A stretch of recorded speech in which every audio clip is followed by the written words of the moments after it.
Hi hello నమస్తే welcome to వలయం TV. ప్రస్తుతం ఏపీ రాజకీయాల గురించి మనతో మాట్లాడడానికి మనతో పాటు ఉన్నారు senior TDP leader Korapati Kishore గారు. అనేక విషయాలు వారిని అడిగి తెలుసుకుందాం. నమస్తే అండి. నమస్తే. సో కిషోర్ గారు, ప్రస్తుతం ఏపీలో జరుగుతున్న రాజకీయాలని మీరు ఎలా చూస్తున్నారంటారు? ఈ రోజున ఆంధ్రప్రదేశ్ ప్రజలందరూ కూడా చాలా ఆహ్లాదకరంగా ఉన్నారు. అంతేకాకుండా గత 5 సంవత్సరాల్లో 2019 నుంచి 2024 వరకు కూడా ఎలాంటి ఇబ్బందులు పడ్డారో ప్రతి ఒక్కదాన్ని కూడా ఈ రోజున రెక్టిఫై చేసుకుంటూ అడుగులు ముందుకేస్తుంది. ఈ రోజున అభివృద్ధి పరంగా కూడా ఈ రోజున ఆంధ్రప్రదేశ్ వెళ్తుందండి. సో ఖచ్చితంగా ఆంధ్రప్రదేశ్ బాగోగుల కోసం అందరూ కూడా ఎదురు చూస్తున్నారు. కూటమి ప్రభుత్వంలో అత్యున్నతమైన పరిస్థితికి వెళ్ళే దాఖలాలు మనకు కనిపిస్తున్నాయి.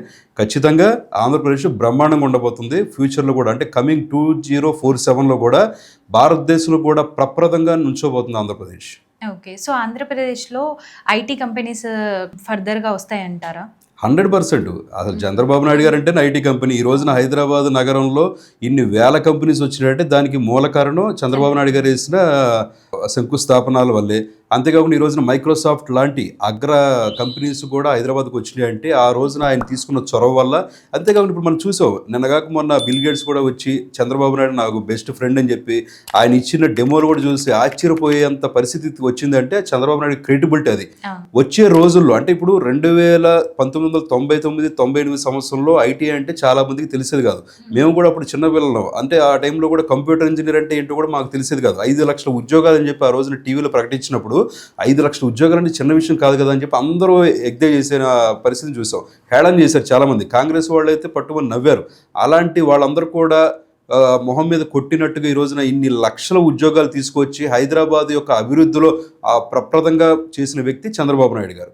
అంతేకాకుండా ఈ రోజున కూడా ఆ సాఫ్ట్వేర్ రంగము ఒకవేళ కుదేలు పడుతుందో అని చూసి ఇంకొక 10 సంవత్సరాల్లో ఏదైతే టెక్నాలజీ అప్డేట్ చేసే విధంగా క్వాంటమ్ కంప్యూటర్స్ అని చెప్పి కూడా తీసుకొచ్చాడంటే అసలు ఆయన మేధస్సుకు మనం చాలా మెచ్చుకోవాల్సిన అవసరం ఉంది.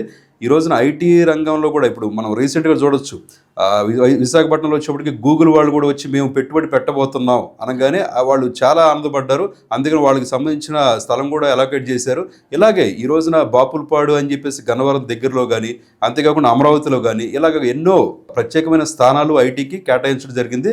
రానున్న రోజులు కొన్ని లక్షల కోట్ల రూపాయలు దాని మీద ఇన్వెస్ట్ చేసే పరిస్థితి చూస్తున్నాం. అంతేకాకుండా కొత్తగా ఏ యూనివర్సిటీని కూడా అమరావతికి తీసుకొస్తున్నారంటే అది చంద్రబాబు నాయుడు గారి యొక్క ఘనత. ఓకే, సో వైసీపీ నాయకులు ఒకరి తర్వాత ఒకరు అరెస్ట్ అవుతున్నారు కదా, ఇది కక్ష సాధింపు అంటారా లేకపోతే వాళ్ళు నిజంగా ఆ తప్పు చేశారంటారా? ఖచ్చితంగా వైసీపీ వాళ్ళు కక్ష సాధింపు చేస్తున్నారు. ఈ రోజు చంద్రబాబు నాయుడు గారు ముఖ్యమంత్రి స్థానంలో కూర్చోడం వాళ్ళకు కూడా ఇష్టం లేదు. ఆ విధంగా ఏదో విధంగా అల్లరి చేయాలి అన్న ముఖ్య ఉద్దేశంతోనే ప్రతిదీ కూడా అల్లరి చేస్తున్న పరిస్థితి మనం చూస్తున్నాం.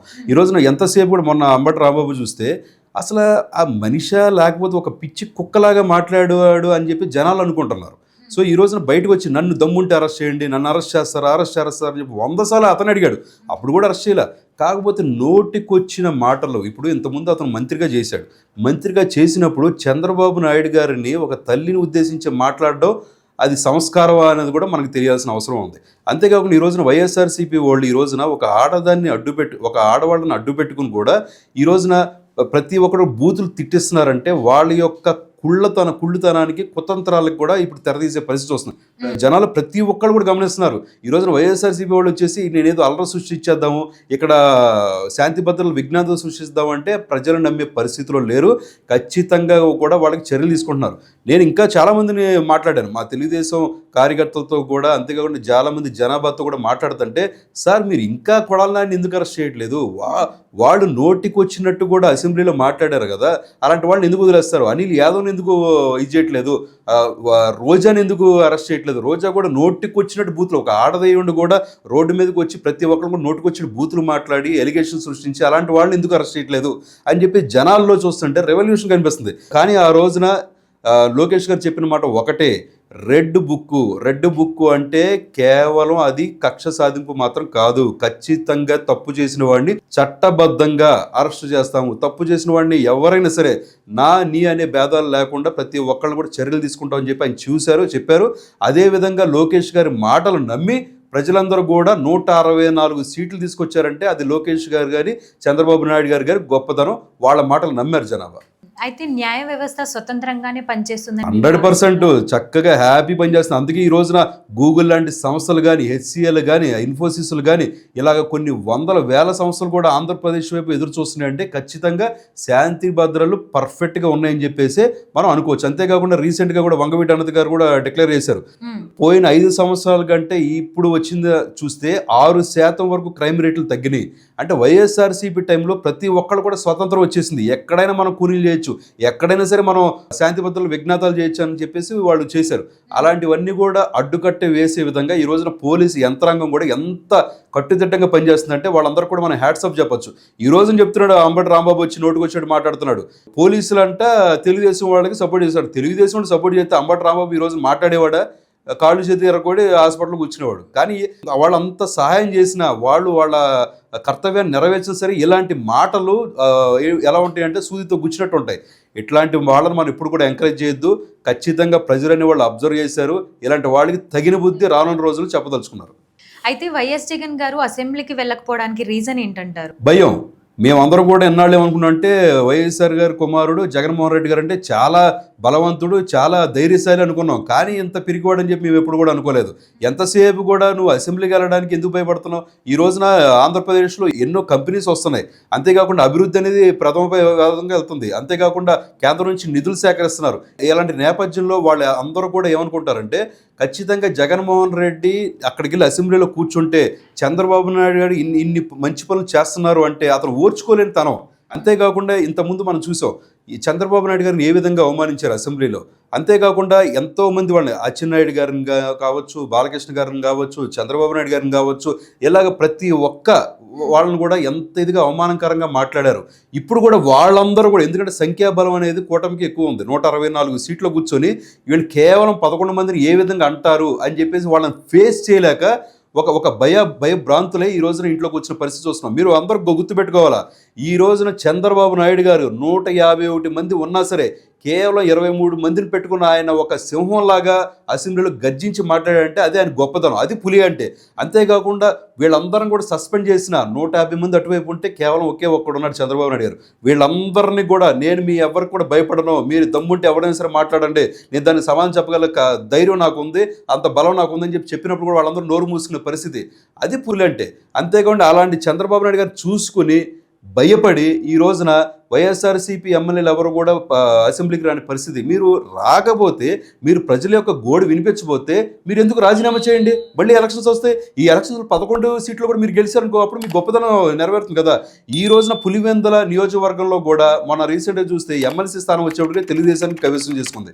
అంతేకాకుండా పంచాయతీలు కూడా తెలుగుదేశం కైవసం చేస్తుంది. ఈ రోజున జగన్మోహన్ రెడ్డి కూడా భయం పుట్టుకుంది, ఇక రానున్న రోజుల్లో 11 సీట్లు కూడా వస్తాయో లేదో అని చెప్పి ప్రతి దాన్ని కూడా ఎలిగేషన్ చేయడానికి ఆయన ముందు చూపు చూస్తున్నాడు. అందుకనే ఆయన ఎక్కడ కూడా ప్రజల గోడు వినిపించలేడు. అందుకని కేవలం మీడియా పరిమితి చేసి, ఈవెన్ ఆయన ముఖ్యమంత్రికి ఉన్నప్పుడు కూడా ఎప్పుడు కూడా అసెంబ్లీకి కానీ లేకపోతే ఆ ఏరియాలు కూడా ఎక్కడ వచ్చాడండి ఆయన ఎక్కువగా? ఆయన వాళ్ళ ఇంట్లోనే ఒక సెటప్ వేసుకొని అక్కడంతా కూడా మీడియా పాయింట్ పెట్టుకొని అక్కడ నుంచి మాట్లాడడం చూసాం. ఇప్పుడు బాపట్ల లాంటి ఏరియాలో కూడా ఒక ప్రజాక్షేత్రంలో కూడా ఎక్కడ కూడా మీడియా వాళ్ళని అలౌ చేయాల. వాళ్ళ సొంత మీడియా పెట్టుకొని గ్రీన్ మ్యాట్లు పెట్టుకొని జనాభా చూపించిన, అంటే ప్రతి ఒక్కరు కూడా జనాల్ని కళ్ళు కప్పేసి ఏంటంటే అతను చేసిన ఇవన్నీ కూడా బయటపడతాయన్న ప్రభావంతో ఆయన ఖచ్చితంగా అసెంబ్లీకి రావడానికి భయం వేసి ఆయన రావట్లేదు. అయితే ఆంధ్రప్రదేశ్లో నెక్స్ట్ అరెస్ట్ అయ్యేది ఎవరంటారు? నెక్స్ట్ అరెస్ట్ అయితే మనం ఏం చెప్తుండే, ఎవరు క్రైమ్ చేస్తే వాళ్ళు అరెస్ట్ అవుతారు. అది ఎవరు ఏ పార్టీ వాళ్ళైనా అవ్వచ్చు. ప్రకారంగా ఎవరైనా మా ప్రకారం ఏమైనా లైన్ రాసుకుని అరెస్ట్ చేస్తున్నావా? వాళ్ళు ఇప్పుడు అంబటి రాంబాబు పొద్దు నుంచి ప్రతిరోజు కూడా నన్ను అరెస్ట్ చేయండి 100 సార్లు మాట్లాడి అరెస్ట్ చేయబోయేసరికి బూతులు తిట్టి మరి అరెస్ట్ అయ్యాడు. అతను ఏంటంటే అరెస్ట్ అయిపోతే అతను ఏదో పెద్ద పోస్ట్ వచ్చుద్ది, మంత్రి అయిపోతాడు, లేకపోతే జనాభా నిరాజనాలు అందుతారని చెప్పేసి ఒక కళ్ళగన్నాడు. అంతే తప్పితే తప్పు చేసిన ఎవరైనా సరే, ఒక ఎగ్జాంపుల్ చెప్పాలంటే తెలుగుదేశం పార్టీలో ఉన్న కార్యకర్త కూడా ఒక లేడీని తప్పుగా మాట్లాడాడని చెప్పి ఇమీడియట్గా అతన్ని పోస్ట్ నుంచి కూడా తీసేసి ఆయన జైలుకి పంపించిన పనితనం అనేది తెలుగుదేశానికి వచ్చింది. సో అలాంటి తెలుగుదేశం కూడా ఎప్పుడు కూడా ఒక డిసిప్లిన్తో ప్రవర్తిస్తుంది. చంద్రబాబు నాయుడు గారు ఎప్పుడు కూడా క్రమశిక్షణబద్ధమైన ముఖ్యమంత్రి. అందుకే ఈ రోజు కూడా మనం ఆయన్ని క్రెడిటబుల్ లీడర్ అంటాం. అలాంటి వ్యక్తిని కూడా బురద చల్లని ఉద్దేశంతో జగన్మోహన్ రెడ్డి ఏం చేసిండు? సో లాస్ట్ టైము 52 రోజుల పాటు జైల్లో ఉంచిన పరిస్థితి చూస్తున్నాం. ఎందుకంటే అతను ఎలాగో చంద్రబాబు నాయుడు గారిని ఏ విధంగా లీగల్గా ఏం చేయలేడు, అందుకని ఇల్లీగల్గా అతను పంపించి ఈ విధంగా చేశాడు. ఆ టైంలో కూడా అతను భయం వేసే ఇక్కడ ఇండియాలో లేకుండా వేరే కంట్రీకి వెళ్ళి ఉన్న పరిస్థితి చూస్తున్నాం. సో ఖచ్చితంగా కూటమి ఎప్పుడు కూడా నిజాయితీతో ఉంటుంది. ఆ నిజాయితీ పరంగానే ముందుకు వెళ్తారు. సో ప్రతిపక్ష హోదా ఇవ్వకపోవడానికి కారణం ఏంటంటారు? ప్రతిపక్ష హోదా కూడా మీరు ఇప్పుడు ఇవన్నీ మనం మాట్లాడుకునేవండి. సో ఎందుకంటే లాస్ట్ టైం కూడా 23 సీట్లు ఉన్నాయంటే నేను ఇంకొక 5 కనుక లాక్కున్నారంటే నీకు ప్రతిపక్ష హోదా కూడా ఉండదు, నువ్వు కూడా మాట్లాడలేవన్న పరిస్థితి. ప్రజలే ఇతను ముఖ్యమంత్రి కాదు కదా, ప్రతిపక్ష హోదా కూడా పనికి రాకూడదు అన్న ఉద్దేశంతో 11 సీట్లు ఇప్పించారు.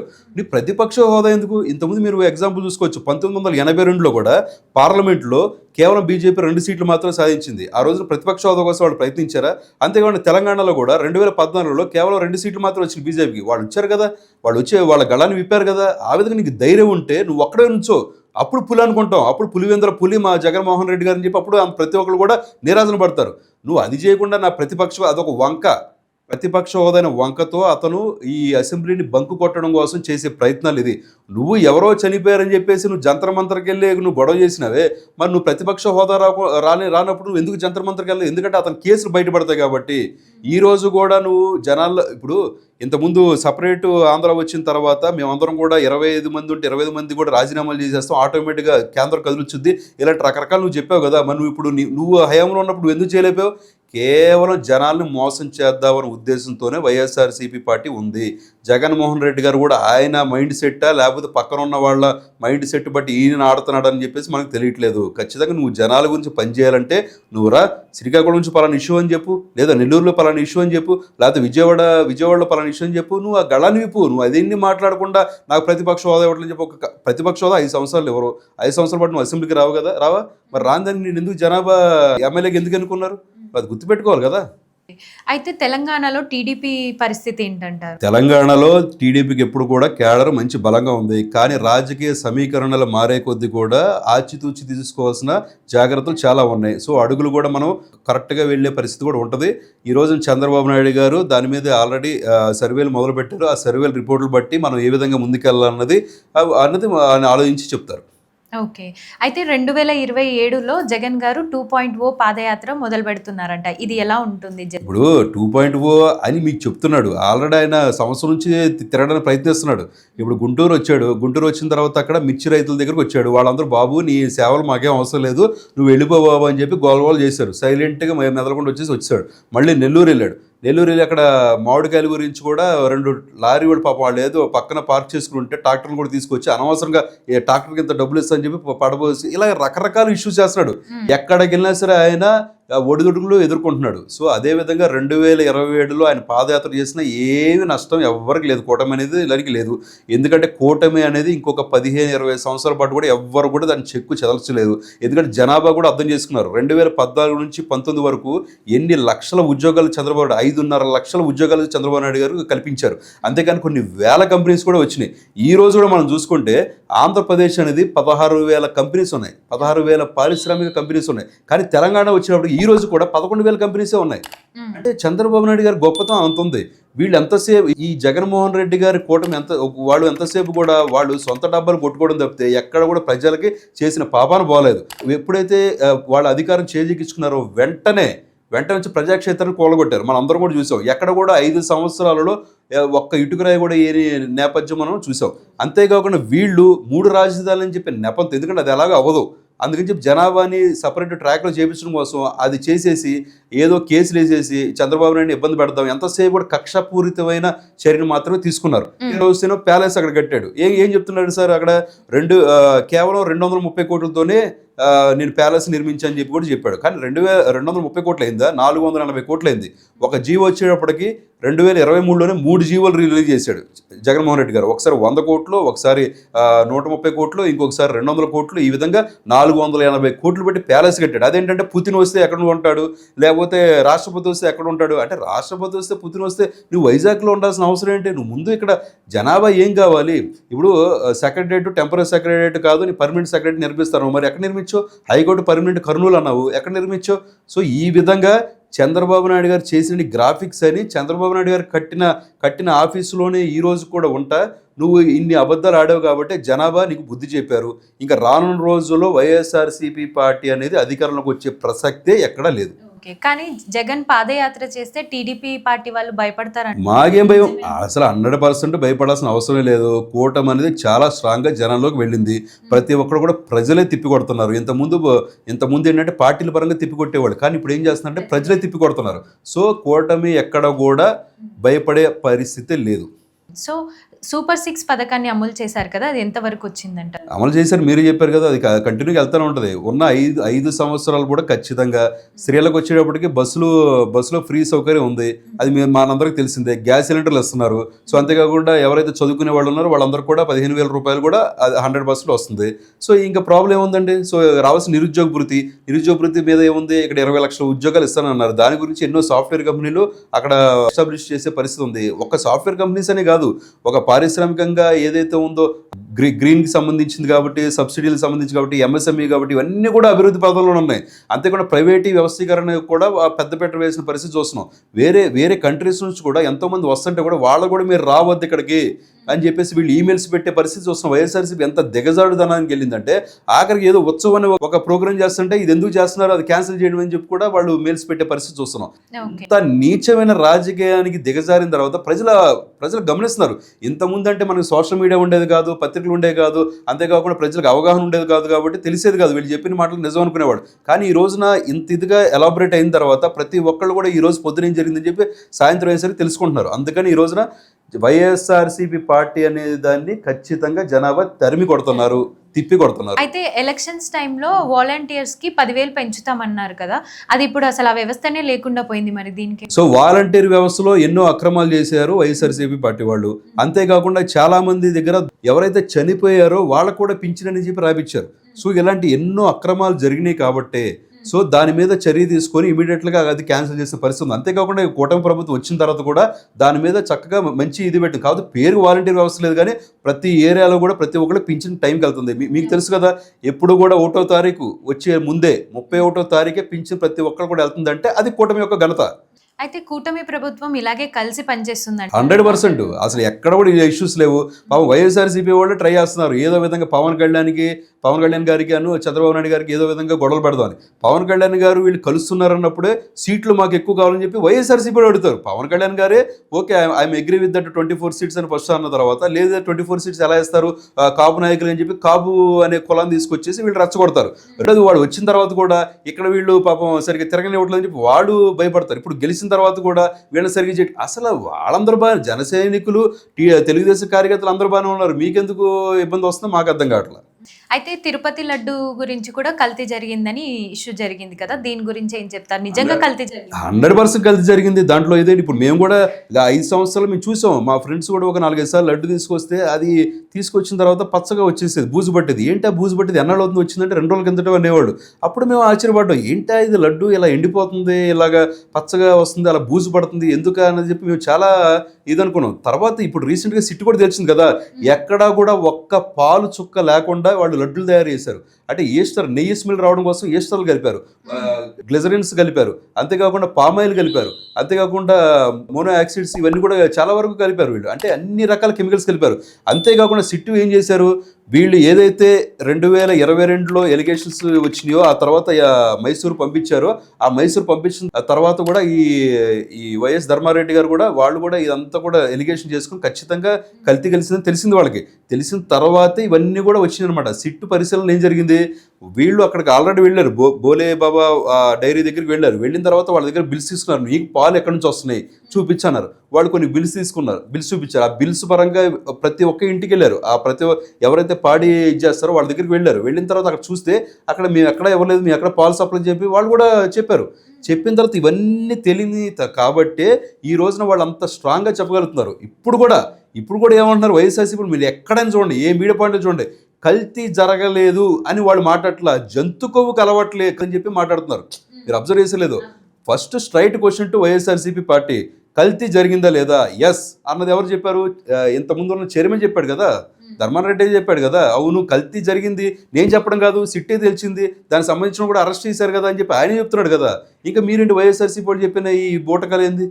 అయితే ఈ హెరిటేజ్ ఇష్యూ ఒకటి జరుగుతుంది కదా, ఇది ఎందుకు ఇంతలా రచ్చరచ్చ హెరిటేజ్ ఇష్యూ జరగాల్సిన అవసరం ఉంది. ఇప్పుడు వాళ్ళు ఏమంటున్నాడు, ఇప్పుడు అసలు తెలివిగల వాళ్ళు ఎక్కడి నుంచి వస్తారో కూడా తెలియదు. బొత్స సత్యనారాయణ వచ్చి మొన్న ఏమంటున్నాడు, ఆయన ఇది ఒక ప్యాకెట్ చూపించేసి ఈ నెయ్యి చూసారా, దీని పేరు చూసారంట. ఆ నెయ్యి ప్యాకెట్ కాదు బాబు, చీజ్ ప్యాకెట్కి నెయ్యి ప్యాకెట్ కూడా తెలియని పరిస్థితిలో బొత్స సత్యనారాయణ గారు ఉన్నారు. అంతేకాకుండా ఇంకోటి ఏమంటారు, హెరిటేజ్ అనేది 2014-15 టైంలో 300 రూపాయలకి ఇచ్చారు, అది ఇచ్చారు అన్నారు. ఈ రోజు వచ్చేప్పటికి 600 రూపాయలు ఏ విధంగా అంటున్నారు, కొత్త వాటికి ఇచ్చారని అంటారు. ఏమంటే ఆ రోజున పాల ప్యాకెట్ రేట్ ఎంత అండి, 20 రూపాయలు, 18 రూపాయలు ఉంది. ఈ రోజున పాల ప్యాకెట్ రేట్ అంతా 38 రూపాయలు, 40 రూపాయలు, 42 రూపాయలు ఆ విధంగా ఉంది. మరి అప్పుడు తేడా ఉన్నప్పుడు 10 ఏళ్ళకి రేటు పెరగదా? మినిమం బేసిక్ సెన్స్ అది. అంటే జనాలు ఏదో ఏం చెప్పినా నమ్ముతారు, మన ఎలిగేషన్ లేపేసి పడేస్తే చాలు కదా, కనీసం ఎంతో కొంత పర్సంటేజ్ నమ్ముతారు కదా అని చెప్పి జనాలను మభ్య పెట్టడం కోసం వీళ్ళు ప్రయత్నిస్తున్నారు అంతే. అయితే పోలవరం ప్రాజెక్ట్ జరుగుతుంది కదా, ఇది ఎప్పుడు పూర్తవుతుంది? 100% ఇంకో 2 yearsలో పోలవరం ప్రాజెక్ట్ కంప్లీట్ అయిపోతుంది. ఇది కూడా ఎందుకు లేట్ అయిందంటే, చంద్రబాబు నాయుడు గారి టైంలోనే 70% పోలవరం ప్రాజెక్ట్ కంప్లీట్ చేశారు. చేసిన తర్వాత ఏదైతే మిగతా 30% ఆ టైంకి చేయబోబట్టి, చేయాల్సిన అవసరం ఉన్నా వాళ్ళు పట్టించుకోబట్టి, అది దానివల్ల కొన్ని ఇష్యూస్ జనరేట్ అయినాయి. ఆ తర్వాత మన అంబటి రాంబాబు అనే ఇరిగేషన్ మినిస్టర్ కూడా చూసాం. మరి ఆయన మినిస్టర్ ఏ విధంగా ఇచ్చారో తెలియదు, కేవలం బూతులు తిడితేనే మినిస్టర్ ఇస్తారని చెప్పి వైఎస్ఆర్సీపీ పెట్టారో మాకు తెలియదు. కానీ అంబటి రాంబాబు వచ్చి నాకే అర్థం కావట్లేదు పోలవరం ప్రాజెక్టు, మరి జనాలకి ఏం అర్థం అవుద్దని చెప్పాడు. మరి ఆ మాట అన్నోడు నువ్వు ఎందుకు అయ్యావా, నువ్వు తెలిసినోడు చేయొచ్చు కదా. అంతకుముందు ఇరిగేషన్ మినిస్టర్ ఉన్నాడు ఒకతను, ఎవరు అనిల్ యాదవ్ వచ్చి ఉంటే అసలు పోలవరం ప్రాజెక్ట్ అంటే ఎట్లాగా ఒక గంగాళంలో నీళ్ళు ఇలా పొరలాడుతాయి, అసలు గంగాళానికి పోలవరం ప్రాజెక్ట్కి సంబంధం ఏంటి అంటే అంత తెలివిగల వాళ్ళు మినిస్టర్గా పెట్టుకున్నారనమాట. సో ఆ విధంగా వాళ్ళు లేట్ చేశారు కాబట్టి, దానివల్ల పర్యవసానాలు ఎక్కువైనాయి కాబట్టి ఈ రోజున కేంద్రానికి మనం ఇచ్చాం ప్రాజెక్ట్ అనేది. ఆ కేంద్రం నుంచి కూడా పేమెంట్స్ రావాలి కాబట్టి వాళ్ళు ఏమంటారంటే, దీనికి సంబంధించిన అమౌంట్లన్నీ కూడా మేము ఆల్రెడీ పెయిడ్ అన్నారు. కాదు పెయిడ్ ఎప్పుడు ఒక 5 సంవత్సరాల కిందటది, అది కూడా 80% వరకు పేడ్ చేశారు. కాకపోతే ఇప్పుడు ఏమైందంటే, దీనివల్ల ఐఎఫ్ఆల్ డ్యామ్ కానీ వీటన్నిటి కాపర్ డ్యామ్ కానీ వీటి వల్ల ఇష్యూస్ వల్ల ఏమవుతుందంటే ఈ ప్రాజెక్ట్ కాస్ట్ మళ్ళీ పెరిగింది. సో దాని యొక్క ఎలిగేషన్స్ కానీ ఇవన్నీ కూడా మనం సర్దిపరచుకోవడం కోసం కొంత టైం పట్టింది కాబట్టి డిలే అయింది. ఖచ్చితంగా ఇంకొక 2 to 3 years లోపల ఈ కూటమి ప్రభుత్వం ఉన్నప్పుడే పోలవరం ప్రాజెక్ట్ అనేది ప్రజలకు ఇవ్వబోతున్నారు. అంతేకాకుండా శ్రీకాకుళం వరకు కూడా, సో అంతేకాకుండా ఇటువైపు బనకచెర్ల ప్రాజెక్టులో వాటర్ కలిసేంత వరకు కూడా ఖచ్చితంగా పోలవరం ప్రాజెక్ట్ అనేది ఆంధ్రప్రదేశ్కి మణిహారంగా కాబోతుంది. ఆంధ్రప్రదేశ్లో చంద్రబాబు నాయుడు తర్వాత నెక్స్ట్ కాబోయే సీఎం ఎవరంటారు? లోకేష్ గారా, ఎన్టీఆర్ గారా, లేకపోతే పవన్ కళ్యాణ్ గారా? ప్రధానమంత్రి మన నరేంద్ర మోడీ గారి తర్వాత ఎవరవుతారండి తెలీదు. సో ముందు చంద్రబాబు నాయుడు గారు యాక్టివ్గా ఉన్నాడు. ఇంకొక 10-15 సంవత్సరాల పాటు కూడా ఆయన చాలా గట్టిపెండం కాబట్టి ఆయన యాక్టివ్గా ఉన్నాడు. ఆయనే ముఖ్యమంత్రి. ఆయన ముఖ్యమంత్రిగా ఉన్నంత కాలం కూడా ఆంధ్రప్రదేశ్ అభివృద్ధి ఎక్కడ ఆగదు. ఆయన ఫేస్ చూస్తే కొన్ని 100,000 కంపెనీస్ కూడా వస్తున్నాయంటే that is his credibility. Okay, so TDP నుంచి ఎన్టీఆర్ గారిని ఎందుకు పక్కకు జరిపారు? ఎవరు జరిపారు? ఎవరు జరపలేదు. ఎన్టీఆర్ గారు చక్కగా సంపూర్ణంగా ఆయన సినిమాల మీద ఫోకస్ పెట్టారు. ఆయన ఇప్పుడే రాజకీయాలు అవసరం లేదు అనుకున్నారు. అందుకని ఆయన సినిమాలు ఆయన హ్యాపీగా యాక్ట్ చేయండి. ఇది కూడా వైఎస్ఆర్సీపీ వాళ్ళు జనరేట్ చేసేదే. ఎందుకంటే ఏదో ఎలిగేషన్ చేయాలి కదా, చేస్తే గొడవ సృష్టించాలి కదా. మొన్న కూడా రీసెంట్ జూనియర్ ఎన్టీఆర్ సంబంధించి ఏదో ఇష్యూ జనరేట్ చేశారు. వాళ్ళకి అదే పని. ఒక ఏ విధంగా ఇష్యూస్ చేయాలా, ఏ విధంగా అల్లరి సృష్టించాలా, ఏ విధంగా రాష్ట్రపతి పరిపాలన. అసలు రాష్ట్రపతి పరిపాలన ఎప్పుడు పెడతారో తెలుసా వీళ్ళకి? అసలు ఎన్ని తెలియదండి. ఏదో విధంగా అల్లరి సృష్టించాలి. ఆయన హ్యాపీగా సినిమాలు చేసుకుంటున్నాడు. మంచి సినిమాలో ఒక అగ్రస్థానానికి వెళ్ళబోతున్నాడు. ఆ తర్వాత ఆయన ఇష్టం అది. ఆయన ఎప్పుడు రావాలనుకుంటే అప్పుడు రావాలి. ఈవెన్ మన సీనియర్ ఎన్టీఆర్ కూడా 30 ఏళ్ళు 40 ఏళ్ళకి రాలా. ఆయన కూడా ఒక టైం చూసుకుని వచ్చారు. అదేవిధంగా జూనియర్ ఎన్టీఆర్ కూడా ఆయన అవకాశం ఉన్నప్పుడు ఆయన ఉంటాడు. మెడికల్ కాలేజెస్ని ప్రైవేట్కరణ కాలేజ్ చేస్తున్నారన్నారు. మరి దీనివల్ల ఎవరికి లాభం అంటారు?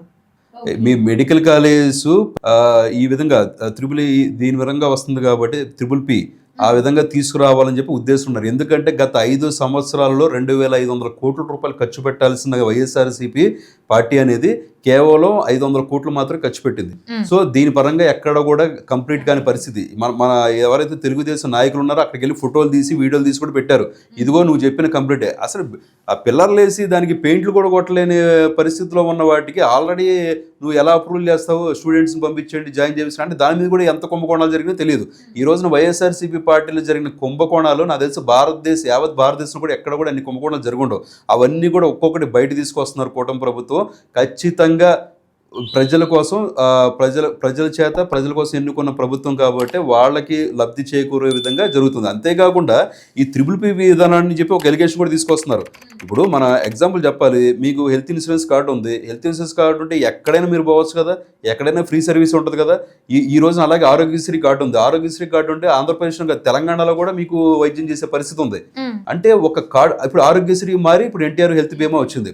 ఎందుకంటే ఆరోగ్యశ్రీ కార్డులో కూడా జగన్మోహన్ రెడ్డి గారి టైంలో 2,500 కోట్ల రూపాయలు పే చేయలేకపోయాడు ఆయన. ఆరోగ్యశ్రీకి హాస్పిటల్స్ పేజీలు అందుకని చెప్పేసి వాళ్ళందరూ కూడా హోల్డ్లో పెట్టారు. ఆ తర్వాత హెల్త్ బీమా తీసుకొచ్చి ఆ ఇష్యూస్ అని కూడా సార్ట్అవుట్ చేసి ఈ రోజున ప్రజలకి స్వచ్ఛమైన ఆరోగ్య విధానాన్ని ఇవ్వబోతున్నారు. ఇప్పుడు త్రిబుల్ పి విధానంలో పెట్టినంత మాత్రాన ఆ కార్డు హోల్డర్లు ఎవరు వచ్చినా సరే వాళ్ళకి ఫ్రీ సర్వీస్ ఉంటుంది. ఆల్రెడీ వాళ్ళు చెప్తున్నారు కదా, ఏదైతే గవర్నమెంట్ హాస్పిటల్స్ కానీ గవర్నమెంట్ కాలేజ్ కానీ సంబంధించి ఎలాంటివైతే ఉన్నాయో అవన్నీ కూడా A to Z దీంట్లో కూడా వర్తింప జరుగుతుంది. కాకపోతే కొంత పాటు మాత్రం ప్రైవేటీకరణ జరుగుతుంది. అవన్నీ కూడా ఉన్నాయి, రిపోర్ట్స్ అవన్నీ ఉన్నాయి. త్రిబుల్ పి విధానంలో జరగడం అంటే కేవలం ఆంధ్రప్రదేశ్లో కాదు, యావత్ భారతదేశంలో ఎన్నో స్టేట్లో జరిగింది ఆ విధానం. ఇక్కడ కొత్త కాదు. వాళ్ళకి ఏదో ఒకటి ఎలిగేషన్ కావాలి మేడం. సో అక్కడ ఉన్న ఒక రాయి తీసుకుని ఇసిరేసాలి, అక్కడ ఎక్కడ పడుతుందో వాళ్ళకి తెలియదు. అలాగే ప్రతి ఒక్కరు కూడా ఎలిగేషన్ చేస్తున్నారు. వాళ్ళు ఆంధ్రప్రదేశ్ అభివృద్ధికి ఎక్కడా కూడా సహకరించట్లేదు. ఓకే, అలాగే అండి. థ్యాంక్ యూ సో మచ్ అండి మీ టైం. Thank you. సో చూసారు కదండి, మరొక అప్డేట్ కోసం చూస్తూనే ఉండండి వలయం టీవీ అండ్ తప్పకుండా సబ్స్క్రైబ్ చేసుకోండి. Thank you.